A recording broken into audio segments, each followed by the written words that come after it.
encerramos o capítulo 1 e começamos o capítulo de número 2. Eu vou colocar aqui para vocês essa aqui. Senhor, nos abençoa na jornada de hoje, seja um tempo bem proveitoso de leitura e de crescimento para cada um de nós. Em nome de Jesus, amém. Bora lá, capítulo 2. O tema do capítulo 2 é o conhecimento na desgraça. O conhecimento na desgraça. E aí já de cara uma citação, a desgraça é um alimento para a vaidade, para a curiosidade, para a ilusão, para o nada. Não traz nem lições, nem luzes, nem remédios. Não serve para nada, a não ser para provocar a fala e o choro. Ernest, não sei como é que fala esse nome aí, Ernesto Hello. Ernesto. Começamos com ele começa assim, ele começa falando sobre a desgraça ali, mas ele começa falando sobre epistemologia monergista. A gente segue igual o primeiro capítulo. A gente tem que lutar para entender de onde a gente está saindo e para onde a gente quer ir. Bom, a epistemologia é a teoria do conhecimento, né? Qual é a teoria do conhecimento monergista? Então, ele está... Lembrem-se, o livro é sobre a inteligência humilhada, e só para a gente não perder o motivo do livro. O motivo do livro é, por muitos... Bom, nem sei se esse é o motivo, mas é assim que eu entendo, tá? A gente teve por muitos séculos, durante a Idade Média, a cristandade, a fé dominando o pensamento do mundo ocidental. Então, era a igreja quem ditava os rumos, era a igreja quem dizia o que ia acontecer, e a fé era o fio condutor, né? Então, tudo é a fé. Tudo está fora da fé, não serve para nada. Com a queda da Idade Média, e já no final da Idade Média para o início da Idade Moderna, você tem o renascimento, e você tem um monte de coisa acontecendo. A gente entra na era da razão no mundo ocidental. E aí, então, cai a fé e é a razão que domina. Tudo que não pode ser provado pela razão não é verdade. Então, se antes a fé dominava o que era verdade, se era a fé quem dizia o que é verdade, agora, na Idade Moderna, quem diz o que é verdade é a razão. E a fé fica de escanteio. Então, a gente tem esses dois grandes blocos no mundo ocidental, né? A fé na cristandade e a razão na Idade Moderna. E aí o Jonas aqui no livro está falando, ele começa o livro falando sobre isso, sobre essa coisa que a gente não precisa nem abandonar a fé e ficar só com a razão, nem abandonar só a razão para ficar com a fé. Mas ele defende que o movimento conciliador entre fé e razão é uma inteligência humilhada. Para o autor, a única maneira de fé e razão encontrarem reconciliação é quando a razão se dobra diante da fé e encontra, assim, uma solução, né, para os seus dilemas. E nesse capítulo, ele vai começar falando sobre a teoria do conhecimento monergista.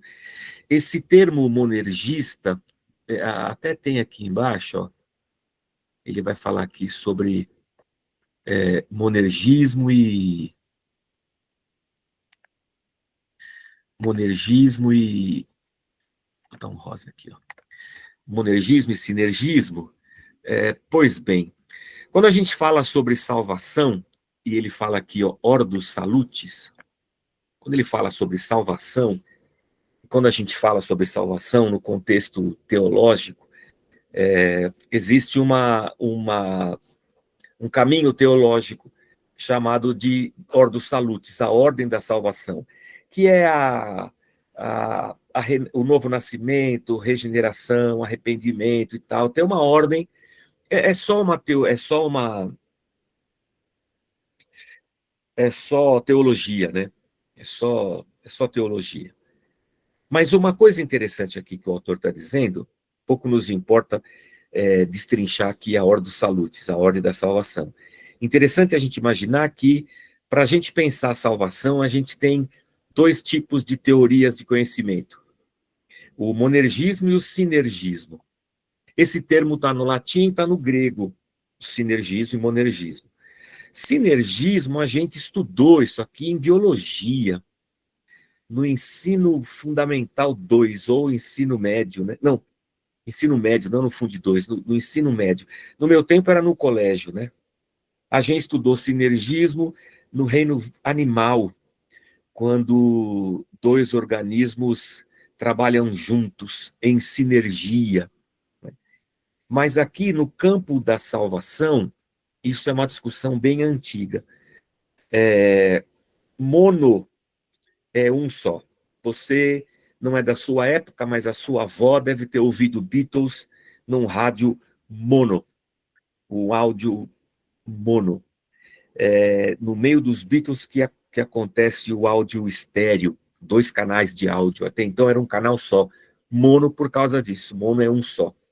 Monoergos, daí o monergismo. Monoergos é um termo grego, mono um, ergon significa trabalho. Energia, força, trabalho. Monoergon é o trabalho de um só. Então, o que é um monoergon ou o monergismo? A grosso modo, é o trabalho de um só. E o sinergismo? Bom, aqui a gente tem 2 termos de novo, o sin e o ergon. O ergon a gente já sabe, é trabalho, obra, força, energia. E o sin é junto, junto. Então, se o mono é o trabalho de um só, o sin-ergon, ou o sinergismo, é o trabalho de 2 juntos. Ah, tá.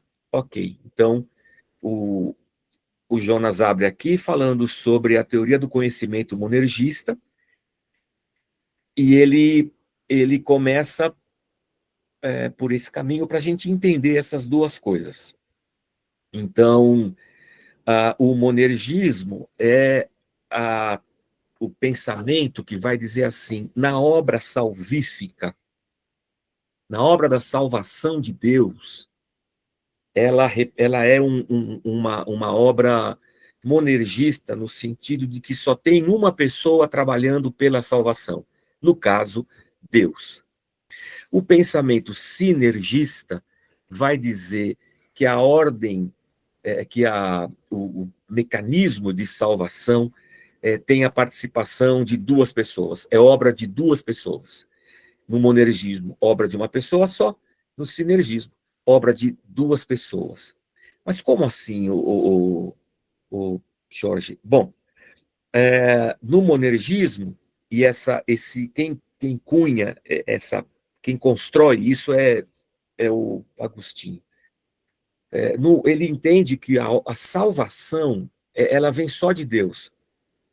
Como você lê lá que a salvação não vem por obras, então em Paulo aos Efésios, né, ela vem pela fé. Isso quer dizer que a salvação não é um trabalho que eu realizo para ser salvo. A salvação é fruto da morte e ressurreição de Jesus, Deus encarnado. Então, a salvação acontece pela força de um só Deus. É Ele quem encarna na pessoa do Filho, é Ele quem se faz servo, é Ele quem vai até a morte, é Ele que morre, ressuscita e derrama o seu perdão sobre a humanidade. Não depende de mim, perceba. Eu não fiz nada para ser salvo. Foi Deus quem me salvou. Eu não fiz absolutamente nada. E a minha salvação também não depende da minha vida, de que tipo de vida eu levo. Não depende das minhas obras, do fato de eu ser bonzinho, bacana. Isso não me habilita a ser salvo, porque as minhas obras não trabalham junto com Deus para minha salvação. Já no sinergismo, você tem assim, Deus faz o lado dele e eu faço a minha parte. Então a salvação depende de dois. Não adianta só Deus trabalhar. Se eu não trabalhar, não há salvação. Eu preciso eu preciso empenhar um papel. Né? Eu tenho que fazer alguma coisa para ser salvo. Se você pensar na igreja cristã, quando está vivendo lá os dias de Agostinho, tinha um cara, um teólogo também, que ele disputava com Agostinho, né? Uma disputa assim teológica, né? Então esse cara chamava Pelágio e ele tinha dentro daquilo que ele pensava teologicamente, ele fundou uma escola, eu vou dizer assim, né? Que é o pelagianismo. Então você tinha o Agostinho com o monergismo, você tinha o Pelágio com esse pelagianismo, que é essa ideia sinergista. Para o Pelágio, Deus faz a parte dele e o homem faz a sua parte. Então o homem tem que fazer alguma coisa para ser salvo. E eu vou dizer para você que esse é um pensamento que permeia a nossa cabeça hoje. Ainda mais se você vem de um passado católico, o catolicismo, eu não sei, eu não sou um expert em teologia católica, mas tendo sido católico por muitos anos, e vendo, e entendendo, e conversando, e percebendo a cultura católica, e o pensamento, e a cosmovisão católica espalhada no nosso país, essa ideia está muito forte ainda. Né? Eu preciso fazer alguma coisa para acessar, eu tenho que ser uma boa pessoa, eu tenho que ir para a igreja, tenho que tomar hóstia, eu tenho que comungar. É tão forte esse sentimento, essa ideia, que, veja, mesmo quando você morre, e você vai, sei lá, para o purgatório, você vai purgar a sua morte, aí a sua família aqui vai rezar uma missa, ela vai trabalhar pela tua salvação. Então, a salvação não é só obra de um Deus, você tem que fazer a sua parte. Mesmo com toda a defesa do, do Agostinho, a igreja não conseguiu superar essa problemática do sinergismo, e a igreja entra à Idade Média com o que eles vão chamar de semi-pelagianismo. A igreja cristã vai dar uma coxambrada, assim, sabe? Nem muito para lá, nem muito para cá. Mas essa ideia de que o ser humano precisa trabalhar pela sua salvação, ela vai estar presente. Mas, ô Jorge, por que o Jonas vai falar de salvação num livro que não é sobre salvação? Então, é porque ele vai dizer assim, que se eu tenho para salvação um pensamento monergista, esse pensamento, a construção desse pensamento vai extravasar para outras áreas da minha vida. Da mesma forma, a questão do sinergismo, né? Porque é o pensamento que molda a minha mente. Então, isso aqui está na minha cabeça, eu vou transferir isso aqui para a minha vida. Ele vai dizer aqui que o monergismo quem adota o monergismo é o calvinismo, é João Calvino abraça. João Calvino era agustiniano, um frei agustiniano, um monge agustiniano. O João Calvino era um monergista, ele abraça o monergismo. Por outro lado, na época da Reforma, o Armínio era o cara que abraçava o sinergismo. Então você tem essas duas correntes. Ele até brinca aqui, né? Claro que ele não vai falar que o Agostinho era calvinista, porque seria um absurdo, né? O Agostinho está lá em 350 e o Calvino está em 1000 e tralalá, 1500. Então, mas ele vai falar dessas duas escolas. E aí ele vai dizer aqui, ó, resgatar o entendimento sobre essas duas categorias de pensamento é importante, em primeiro lugar, para indicar que existem duas formas de conceber a relação salvífica entre Deus e o homem. Ou ela é sempre uma relação singular, né? O homem não faz nada, não desempenha nenhum papel fundamental naquilo que compete a Deus, e somente a Deus Ou então é sempre uma relação de mutualidade, em que o homem desempenha um papel fundamental naquilo que não compete somente a Deus. Em segundo lugar, ele vai dizer, deixa eu correr aqui. Em segundo lugar, o resgate dessas duas categorias de pensamento é importante também para argumentar que a doutrina da salvação, independentemente de ser de viés monergista ou sinergista, é um fator influenciador em qualquer teoria do conhecimento. Essa influência ocorre porque toda busca por conhecimento ou sabedoria é, de certo modo, uma maneira de lidar com a angústia referente ao sentido da vida e à experiência do vazio existencial que gera o clamor por salvação. Mais adiante voltaremos a tratar dessa relação entre salvação e conhecimento. Eu não sei se você consegue já perceber a relação entre salvação e conhecimento, que o Jonas está tentando chamar aqui, né? Em qual categoria de pensamento é possível enquadrar o conceito de inteligência humilhada? Em razão da enorme influência de Agostinho, o conceito de inteligência humilhada se enquadra mais adequadamente em uma teoria do conhecimento monergista, epistemologia monergista, o que significa que nenhum de nós poderá conhecer a Deus por si mesmo. Aqui ele fala uma coisa interessante para a gente começar a entender o que ele está dizendo. Se Deus não se revelar a nós, na nossa razão, nós não temos como conhecê-lo. Então, nós precisamos que Deus, por si só, se manifeste a nós, nessa perspectiva monergista. Ó. Não adianta, eu posso fazer o que for. A minha razão pode buscar de todas as formas. Na minha razão, eu não tenho como conhecer Deus. Eu preciso que Deus se revele. Então, a inteligência humilhada é monergista porque ela entende que não é um trabalho em que eu busco conhecimento aqui e Deus ajuda ali. Não, se Deus não se revelar, eu nunca vou conhecê-lo. Esse é o pensamento de Agostinho, esse é o pensamento de Calvino. Trata-se da total dependência que o intelecto tem da revelação para saber que o Deus que criou esse universo é, como afirma o credo apostólico, Pai de Jesus Cristo. Olha só, o modelo da humilhação intelectual exige, portanto, uma política de afirmação da autoridade da revelação, pois não há nada em nós que nos torne suficientemente capazes de conhecer a Deus por nós mesmos. Todo conhecimento que temos de Deus depende do Deus que se revela. E é por isso que a inteligência humana está sob a condição de humilhação. Ela tem que se humilhar diante de Deus. Não tem como, né? Por isso ele vai dizer que a inteligência é humilhada. Ou seja, nossa inteligência jamais teria sido capaz de inventar algo como o cristianismo. É como C.S. Lewis certa vez disse, o cristianismo é uma religião que jamais teria passado por nossas cabeças. Por que o cristianismo é uma religião que jamais teria passado por nossas cabeças? Porque na mente humana, essa ideia de que eu vou fazer alguma coisa e Deus vai me ajudar é muito forte. Eu vou tentar agradar a divindade. Meu, desde que o mundo é mundo, você tem o ser humano tentando agradar a divindade para receber alguma coisa, num trabalho de sinergia. Você faz um trabalho à meia-noite no cemitério, então você está invocando aqui uma divindade e você vai fazer a sua parte desse pacto.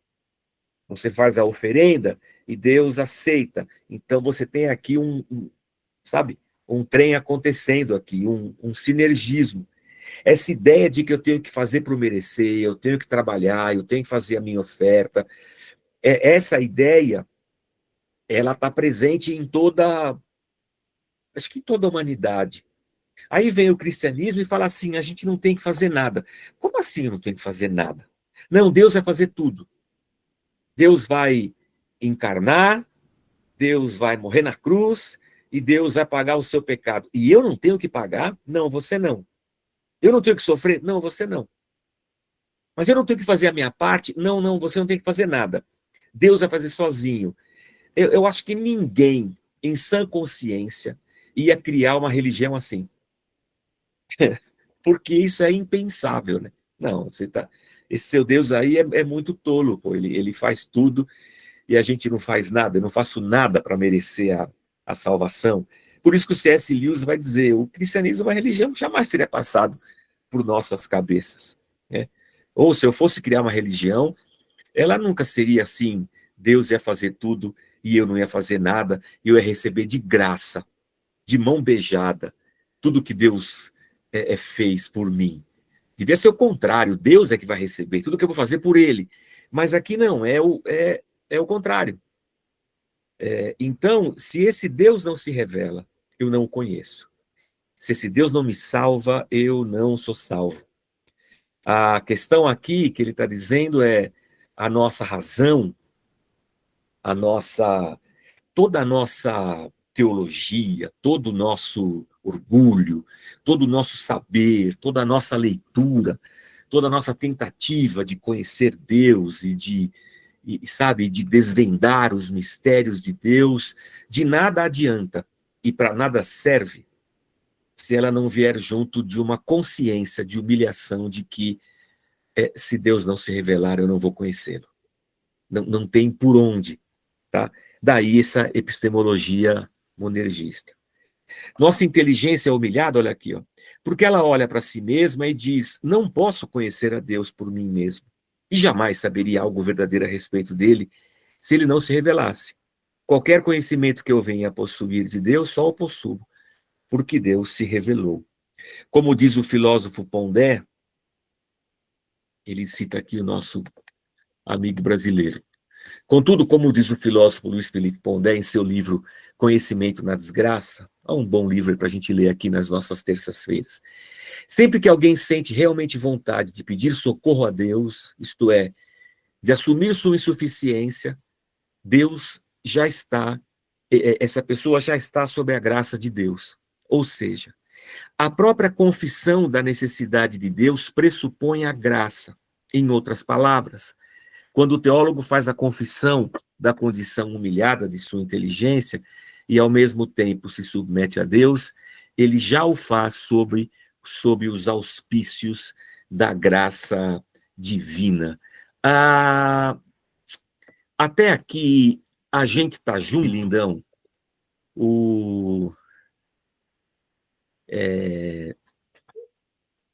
Com a reforma, o pensamento calvinista ele é um pensamento que vai dominar a reforma. Vai dominar a reforma, 1500 e pouco. E esse pensamento de que Deus me salvou e eu não fiz nada, eu não sei, era uma coisa muito difícil. Mas como eu sei se Deus me salvou? Porque antes eu sabia, eu fiz, eu paguei, eu comprei a indulgência, eu fiz. Agora não fiz nada. Então, vinha uma ideia, se constrói uma ideia associada aí, de que a bênção de Deus na minha vida é sinal da minha salvação. Então, se eu tenho uma vida abençoada, é sinal de que Deus me salvou, de que Deus me escolheu, né? Salvos pela predestinação.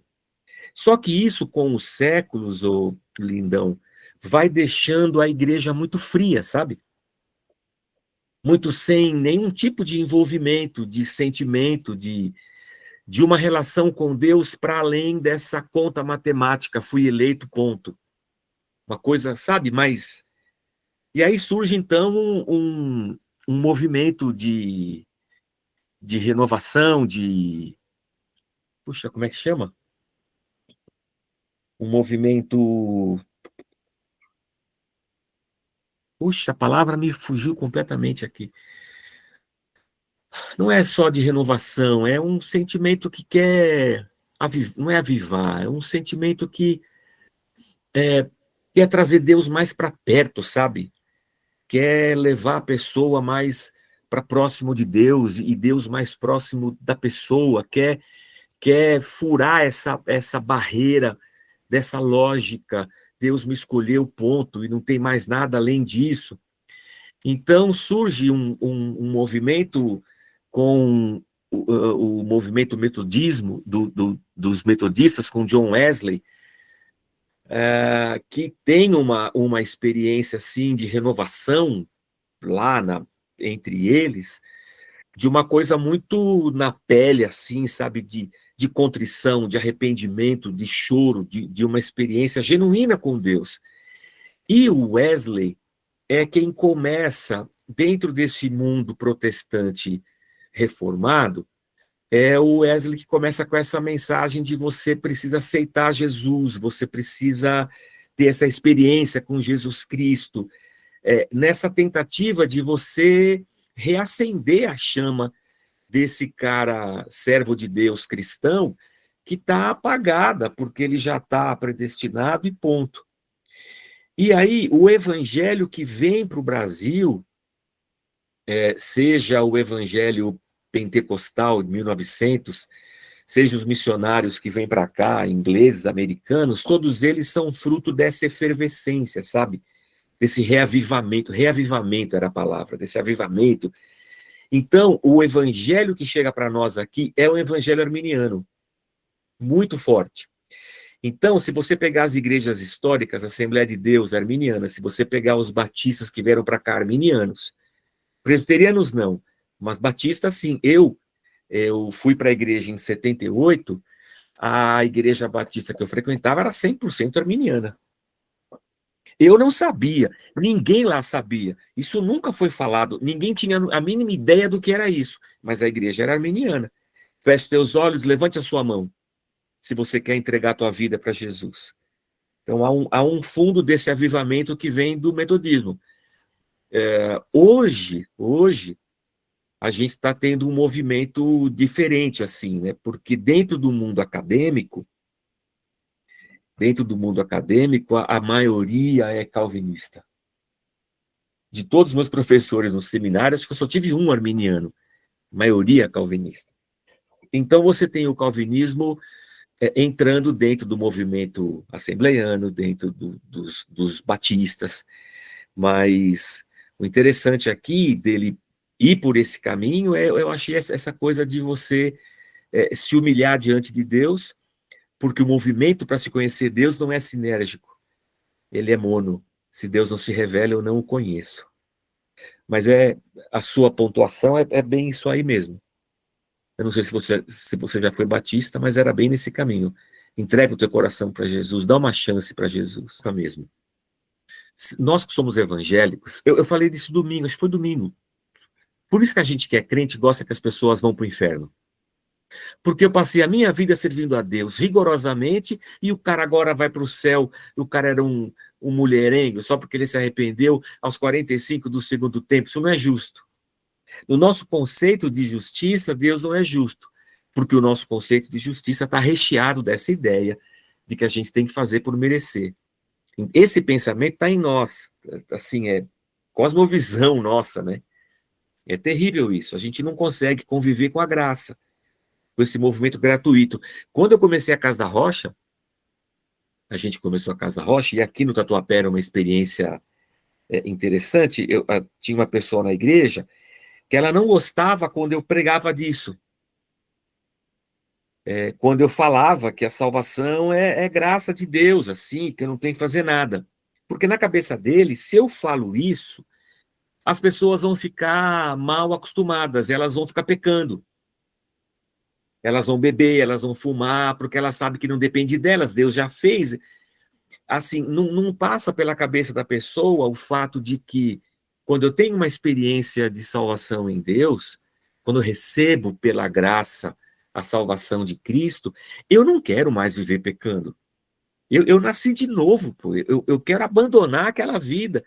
Essa ideia de que se o tacão, sabe, o tridente do Satanás não estiver me catucando, querendo me levar para o inferno, eu não vou ser santo.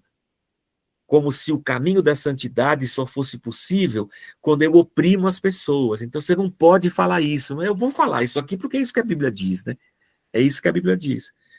Agora, eu também não posso negar, Ana, na sua fala, a questão que o texto bíblico, todo o texto bíblico, nos convida a uma resposta de fé. Porque pela graça sois salvos, isso não vem de vós, não é por obras para que ninguém se glorie. Mas a fé é o que Deus nos impõe, né? Então, a obra de salvação, ela é só de Deus. mas há uma resposta nossa de quebrantamento, de arrependimento e de fé. Sem isso aqui, eu não abraço a salvação, eu rejeito. Esse é um ponto divergente, talvez, né? Há quem diga assim, você não pode resistir dentro do calvinismo, você não tem como resistir, porque a graça é irresistível. Você não tem como dizer não quando ela chega. E o próprio movimento, como disse o Jonas aqui, o próprio movimento de eu me dobrar diante de Deus já é sinal de que Deus está derramando graça sobre a minha vida. É o que ele termina aqui falando, né? Mas a fé é o ingrediente necessário. Mas o caminho de vocês dois é esse aí mesmo. Estamos alinhados. O Hitler, eu não gostaria de encontrar com ele, não, mas se ele for, tudo bem. Sendo muito sincero aqui. Mas eu acho que a gente vai se espantar muito com essa questão, porque a gente tem um padrão de santidade, e um padrão que a gente imagina, assim, uma pessoa salva, né? E a gente pode se dar mal, né? Mas, então, ele começa falando sobre monergismo e sinergismo, para poder chegar nesse ponto aqui e falar que a razão precisa se curvar diante de Deus, porque não dá para conhecer Deus sem que ele se revele a nós. Nem todas as universidades do mundo seriam capazes de fazer o ser humano conhecer Deus se Deus não se revelasse. Então é um movimento monergista, né, nesse sentido aí. O miserável homem flecha. Alguém entendeu isso aqui? Por que é o miserável homem flecha? Esse pedacinho aqui é muito bacana e eu vou conversar só sobre esse aqui mais hoje. Depois a gente entra nos próximos. Depois dessas breves considerações sobre a categoria epistemológica da inteligência humilhada, qual é a teoria do conhecimento da inteligência humilhada, passemos sem demora para a reflexão sobre um dos pressupostos mais importantes da doutrina da dependência intelectual da graça, o pressuposto da insuficiência humana. Bom, pressupostos são coisas, são conceitos, pensamentos que nós temos na nossa mente, que formam o nosso ser. Os meus pressupostos estão na minha cabeça. Então, como eu penso política, como eu penso a fé, como eu penso a salvação, como eu penso a religião, como eu penso a santidade, como eu penso a educação de filhos, como eu penso a justiça, tudo isso aí são pressupostos que estão na minha cabeça. E eles não vêm do nada, né?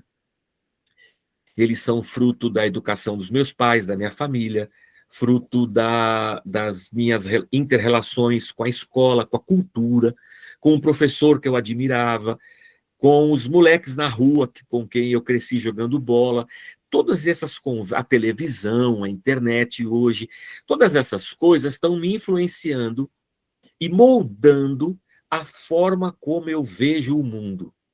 E aí o que acontece é que todos esses pressupostos na minha cabeça constituem uma lente com a qual eu enxergo o mundo. Quando eu falo assim, bandido bom é bandido morto, por que eu estou dizendo isso? Porque dentro de mim eu tenho pressupostos de justiça, de bandidagem, de violência, de um monte de coisa, que quando eu visto o óculos e eu olho para o mundo, para as mazelas do mundo, é assim que eu leio o ser humano. Ou seja, esse cara é um bandido, não tem salvação, bandido bom é bandido morto. É assim que eu enxergo. Por isso que a cosmovisão, que é essa lente do óculos, é assim que eu enxergo o mundo, nós nos confrontarmos na nossa cosmovisão, é nós desmontarmos os pressupostos que nós temos na nossa cabeça, que não correspondem aos pressupostos cristãos, aos princípios de Deus, da sua palavra, da sua revelação. E esse exercício de desmontar pressupostos é dos movimentos mais difíceis, eu acho, para nós, na nossa caminhada de fé. É eu dizer assim, eu estava errado, eu não tá, eu a vida inteira pensei assim, isso não está certo. quem está disposto a fazer esse movimento? Ninguém quer botar a mão nas suas feridas e se permitir ser confrontado. Esse movimento é muito difícil. Então, ele está dizendo aqui que, para eu entender a inteligência humilhada e essa dependência de que Deus se revele a mim, eu vou ter que partir do pressuposto de que eu, como ser humano, sou insuficiente. Insuficiente. Não está em mim a condição de alcançar Deus. E aí, Pondé desafia seus leitores a refletir cuidadosamente sobre a condição do conhecimento humano à luz da queda. Olha só o Pondé falando da queda, ou do pecado original. O problema que determina os rumos dessa reflexão parece ser tão de simples solução, mas não é. Trata-se de responder à pergunta: como é possível para o ser humano caído em desgraça produzir conhecimento? Para dar conta desse problema, Pondé argumenta que é necessário, antes de tudo, distinguir teologicamente conceitos de insuficiência e desgraça. Portanto, insuficiência não é, como muitos são tentados acreditar, um outro nome para desgraça, ou seja, desgraça e insuficiência não são sinônimos. Não são sinônimos. Para evitar o equívoco, torna-se imprescindível entender que a insuficiência não é consequência lapsariana. Para tudo. Lapsum, do grego, é queda. Do grego não, do latim. Então, a consequência lapsariana é a consequência da queda, tá? É que a gente fala lapsariano para ficar mais bonito e mais acadêmico. E o leitor não conseguia entender de primeira. Então, a insuficiência não é uma consequência da queda.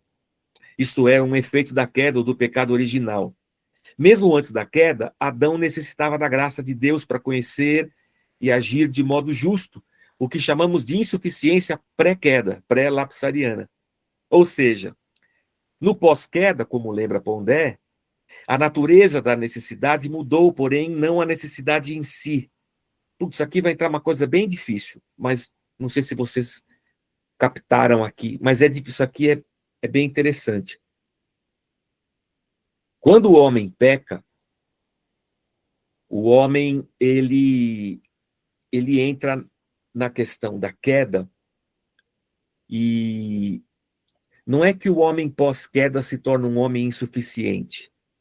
Segundo o Pondé, e o Jonas está ponderando aqui em cima do livro do Pondé, mas isso aqui está muito próximo do que nós cremos, acho que a gente crê nisso aqui, né? Isso aqui está muito dentro das escrituras.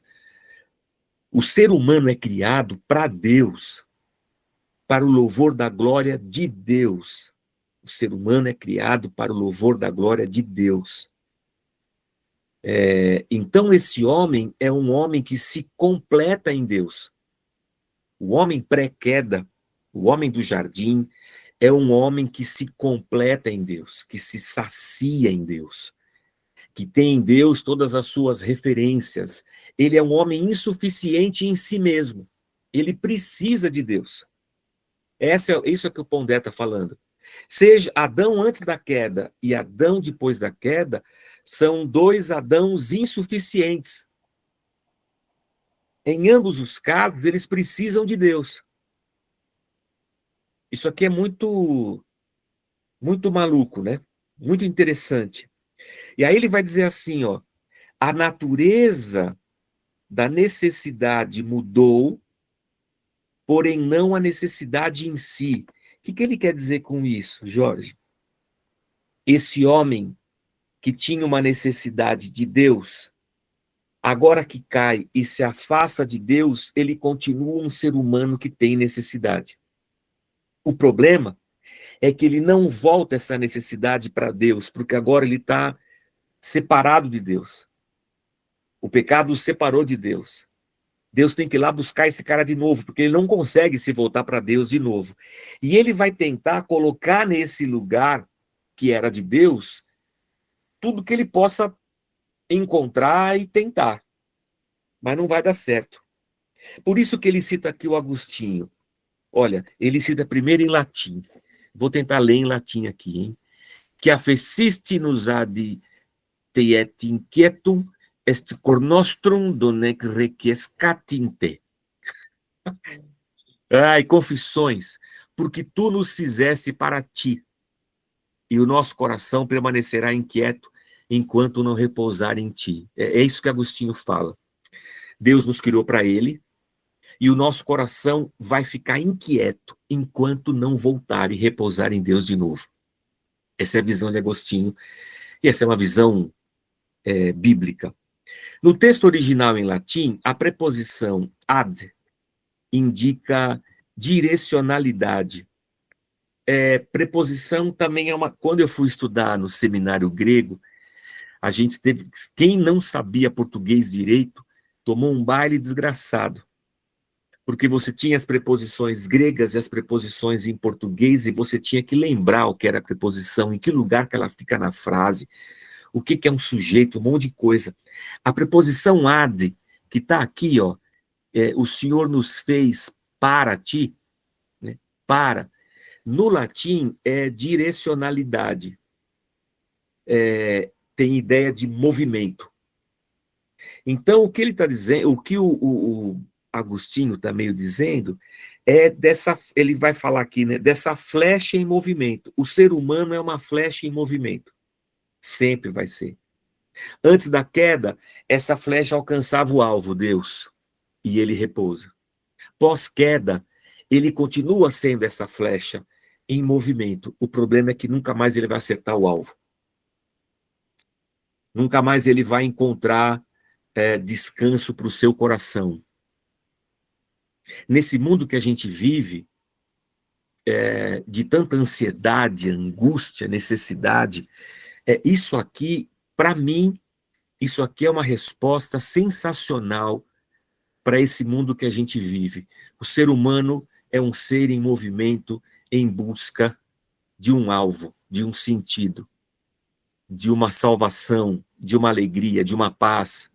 Ele está tentando, ele é essa flecha dando tiro para todo lado, tentando fechar o vazio da vida dele, que foi assim que Deus criou o homem. Deus cria o homem com um vazio, e cria o homem como uma flecha que só vai completar esse vazio quando ele alcança o alvo, quando ele atinge o alvo que é Deus. Antes da queda é assim, depois da queda também. O problema é que o alvo, que antes estava ali na viração do dia, todo dia com Adão no jardim, agora o homem já não tem mais essa possibilidade de se voltar para Deus.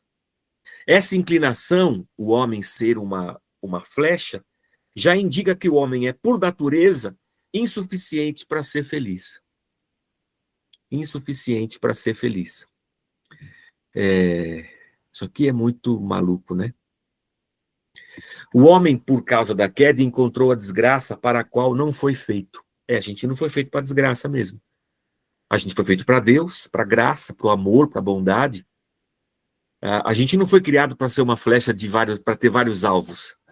A flecha que somos nós, a flecha que é o homem, foi criada para ter um alvo só, Deus. Quando o homem peca, não é que ele acertou outro alvo, ele vai dizer aqui, ele errou o único alvo disponível. Todos os outros que eu acertar não são alvo, porque não vão trazer aquilo que o homem precisa. A queda não resultou na destruição da flecha, tampouco representou a mudança do alvo, ou o surgimento de outros alvos para a flecha, não. Ou o homem atinge o alvo para o qual foi criado, ou então ele errará o alvo. E, como consequência, atingirá qualquer coisa que estiver adiante, e certamente não será o alvo. Por isso a gente vê tanta inquietação, né? Tanto vazio existencial, tanta ansiedade, tanta busca, tanta gente mudando, agora é isso, depois é aquilo outro, depois é não sei o quê, mas o cara nunca está satisfeito. O ser humano é um ser com fome, porque perdeu o seu alvo, que era Deus. Quão miserável e desgraçado é o homem. É a última frase aqui, né? Quão miserável e desgraçado é o homem que perdeu e não consegue encontrar o fim que foi destinado a atingir. O Agostinho falou disso lá em 350 depois de Cristo, e a gente hoje vive essas consequências da queda, do mal, da desgraça para a qual nós não fomos criados, mas a gente está distante do alvo, porque a gente não consegue mais nos voltar para Deus sem que Deus se revele a nós. O que vocês acham? Foi isso aí que vocês entenderam? O que vocês acharam?